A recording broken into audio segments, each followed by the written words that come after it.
जहाँ तक बच्चों की ग्रोथ का ताल्लुक है, मेंटल ग्रोथ का या इमोशनल डेवलपमेंट का ताल्लुक है, तो ये बच्चों के पैदा होने के साथ ही शुरू हो जाती है। आम तौर पे हम ये समझते हैं कि जब बच्चा कोई बोलना सीखेगा या चीज़ों को समझना सीखेगा तब ये चीज़ें स्टार्ट होती हैं। बहरहाल ये भी एक इम्पॉर्टेंट फेज़ है, लेकिन आप देखें कि अगर ये ऑब्ज़र्व किया जा सकता है कि एक छोटा बच्चा, अभी चंद माह का बच्चा, वो आपके फेशियल एक्सप्रेशन से आपको रिस्पॉन्ड करता है। अगर आप किसी छोटे बच्चे को ज़रा अच्छा फेस बना के हैप्पी फेस के साथ उसके साथ डील करें तो वो आगे से आपको डिफरेंट रिस्पॉन्स देगा ऐसे फेस की निस्बत कि अगर लेट्स से अगर आप उसको कोई एंग्री फेस बच्चे के साथ बनाएं, छोटा बच्चा अभी चंद माह का, तो इसमें ये चीज़ देखें कि बच्चा बड़े स्टार्ट से ही, अपने अर्ली मंथ से ही इमोशंस को अंडरस्टैंड करना और रिस्पॉन्ड करना सीख जाता है। बहरहाल तब तक लैंग्वेज नहीं उसकी डेवलप होती, तो हमें ये लगता है कि शायद अभी तक बच्चा इन चीज़ों को ऑब्जर्व नहीं कर रहा, हालांकि ऐसा नहीं है, वो कर रहा होता है। अब अगर बच्चा थोड़ा सा बड़ा हो जाता है, जैसे 3, 4, 5 साल का हो जाए,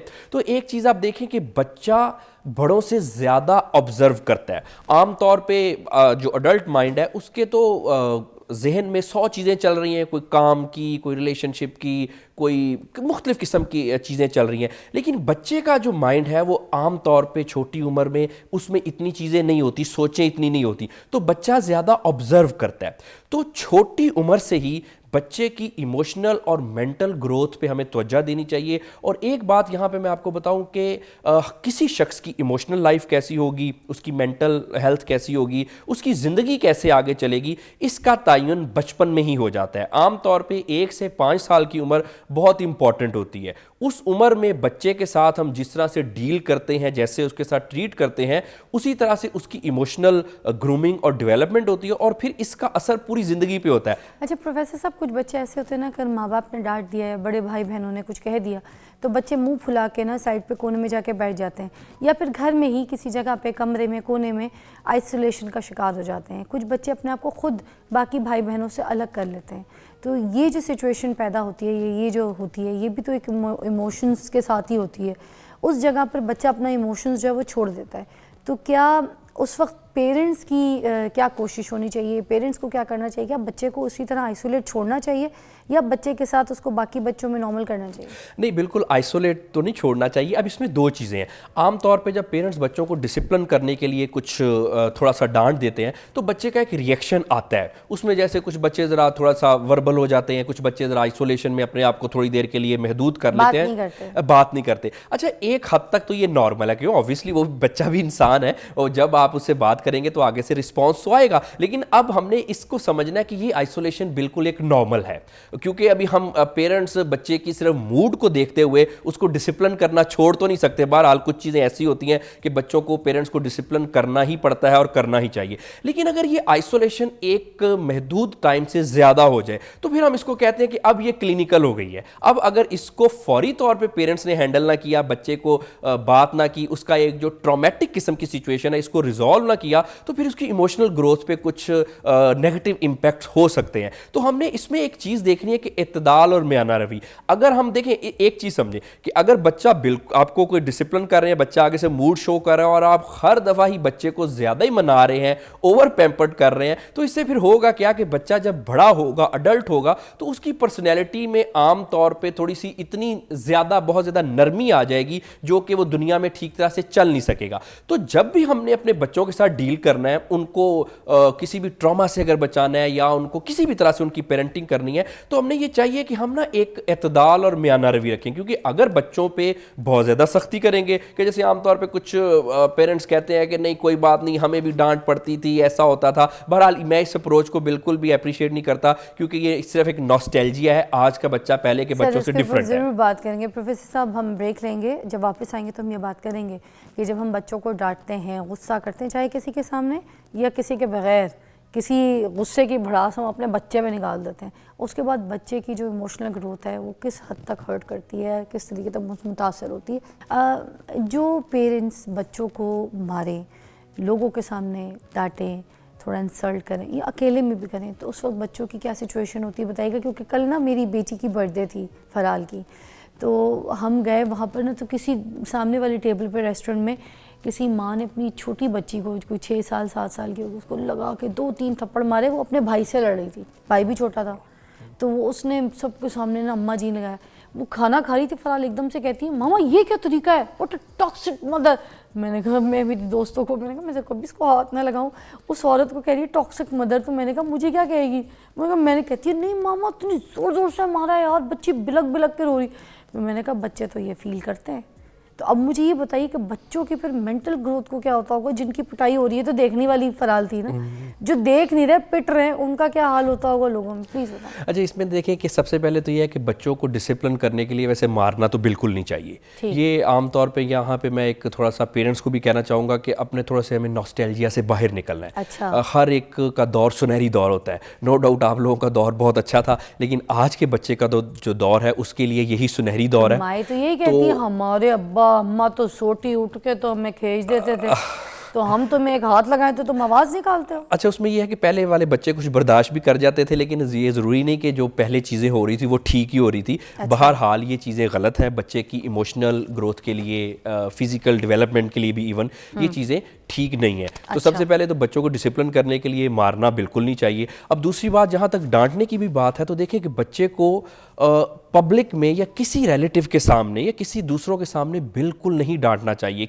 बच्चा कुछ भी करे, आप उसको अकेले में समझाएं, क्योंकि देखें डिसिप्लिन हम जब करने के लिए बच्चे को इस तरह से करते हैं तो उससे क्या होता है कि दूसरे के सामने जब बच्चे को डांटेंगे तो बच्चे की सेल्फ एस्टीम डिस्टर्ब हो जाएगी, बच्चे का सेल्फ कॉन्सेप्ट और उसके साथ फिर सेल्फ कॉन्फिडेंस ही ख़राब हो जाएगा। अब आप देखेंगे एक बच्चा जिसका सेल्फ एस्टीम आपने ख़राब कर दी, उसका आपने सेल्फ कॉन्फिडेंस ख़राब कर दिया, चाहे आपने उसको कुछ मैनर्स सिखा लिए, लेकिन ऐसा बच्चा बड़ा हो के माशरे का कोई कारआमद फ़र्द नहीं बन सकेगा। वो सारी उम्र अपने आप से लड़ता रहेगा, कॉन्फ्लिक्ट में रहेगा, अगर हम बच्चों को किसी भी हवाले से डिसिप्लिन करने के लिए पब्लिक में दूसरों के सामने डांटे या मारे। अच्छा फराल, जैसे मेरी बेटी ना अगर किसी सब्जेक्ट में वीक भी होती है तो मैं इसकी टीचर्स को फ़ोन करती हूँ ना कि ये मसला चल रहा है, ये घर में ये कर रही है, इसमें लैक है, इसका ये मसला है, यहाँ पे फंसी हुई है, कोई भी ऐसी चीज़ या इसकी कॉपी खाली हो, कोई इसने काम नहीं किया हो क्लास वर्क, तो मैं फ़ौरन टीचर को बताती हूँ, मगर इसके सामने नहीं मैं इसकी शिकायत करती, मैं अलग से बताती हूँ, मैं बोलती हूँ बताइएगा मत कि मैंने आपको कॉल किया था। हाँ, ये तो बहुत अच्छी पेरेंटिंग करती हैं। मैं तो कहूँगा ऑब्वियसली मुझे भी लग रहा था कि इससे बड़ा बच्चा सही रहता है। ऑब्वियसली सब पेरेंट्स को ऐसा ही करना चाहिए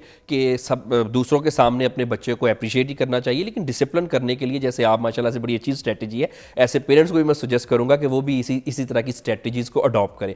अब दूसरी बात जहाँ पे आ जाती है, अगर अलग बच्चों को, यहाँ पे भी ना मैं एक मॉडर्न पेरेंटिंग में इसको कहता हूं कि मॉडर्न पेरेंटिंग में ये हो रहा है कि कुछ मदर्स अपने बच्चों को बिल्कुल ही डिसिप्लिन नहीं कर रही, कुछ पेरेंट्स नहीं कर रहे। उससे क्या होता है कि जब किस लिहाज से, ऑब्वियसली कोई नॉर्म सिखाने के हवाले से या कुछ वैल्यूज़ के हवाले से, मैनर्स के हवाले से बिल्कुल भी डिसिप्लिन नहीं कर रहे।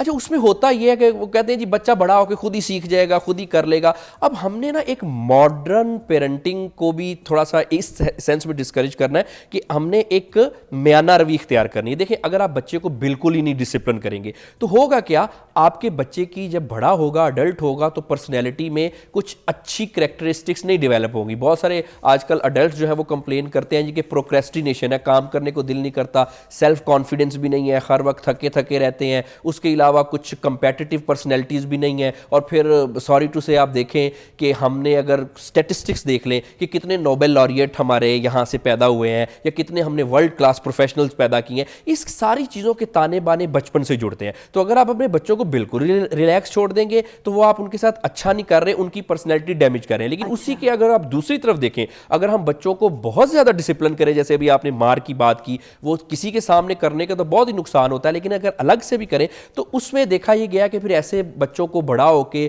कोई पर्सनैलिटी डिसऑर्डर्स हो सकते हैं, कोई OCD ऑब्सेसिव कंपल्सिव डिसऑर्डर ऐसे बच्चों को हो जाता है जिनको हम बहुत ज़्यादा डिसिप्लिन करें। मतलब बच्चों को ट्रिक, टेक्निक, प्यार, मोहब्बत और कंपनी के साथ समझाना है, ना कि जूते लात मार। जी ऑब्वियसली देखें ना, पेरेंट्स को अगर पेरेंट्स मैं यही पे अक्सर मेरे पास आते हैं पेरेंट्स क्लिनिक पे, तो वो जी सबसे पहले ये शिकायत करते हैं जी हमारा बच्चा शरारतें बहुत करता है। तो मैं अक्सर पेरेंट्स को कहता हूँ कि अगर बच्चे शरारतें नहीं करेंगे तो क्या मैं और आप करेंगे शरारतें? फिर वो बच्चे थोड़ी हैं। मुझे ये बताइए, जज्बाती निशानियाँ कौन कौन सी होती हैं बच्चों के अंदर, कैसे पता चलेंगे जो बच्चा जज्बाती मसाइल का शिकार होता है, हम कैसे एड्रेस करेंगे कि ये इस सिचुएशन में फंसा हुआ है? अच्छा, इसमें सबसे पहले तो कुछ सिम्टम्स होती हैं। अगर आपका बच्चा उसका कुछ टेम्परामेंट का इशू है, मूड का इशू, आमतौर पे बच्चे शरारतें बातें भी करते हैं और करनी भी चाहिए, एनर्जेटिक भी होते हैं, लेकिन ना बाज़ औक़ात बच्चों को देख के लगता है कि बहुत जज्बाती किस्म का रिएक्शन कर गया। आमतौर पे जैसे किसी चीज़ से थोड़ा सा डांटें या रोकें, सिर्फ रोकें, तो अक्सर बच्चे कुछ कहते हैं, येल करते हैं, मुझे ना रोको, मैं ठीक कर रहा हूँ, मैं ऐसे ही करता हूँ। तो ये आमतौर पे जो बच्चा ऐसा करता है उसको हम समझते हैं कि इसमें अब ये एक साइन और इंडिकेटर है। उसके बाद दूसरी बात यह है कि आमतौर पे अगर बच्चे में ज़रूरत से ज़्यादा हाइपर एक्टिव है बच्चा, उसमें भी बच्चे को आमतौर पे जज्बाती किस्म के मसले होते हैं। फिर आमतौर पे आप देखें कि कुछ बच्चे बेड वेटिंग करते हैं, कि बिस्तर पे आमतौर पे बेड वेटिंग करते हैं, या फिर बच्चे कुछ नींद में बहुत ज़्यादा बोलते हैं।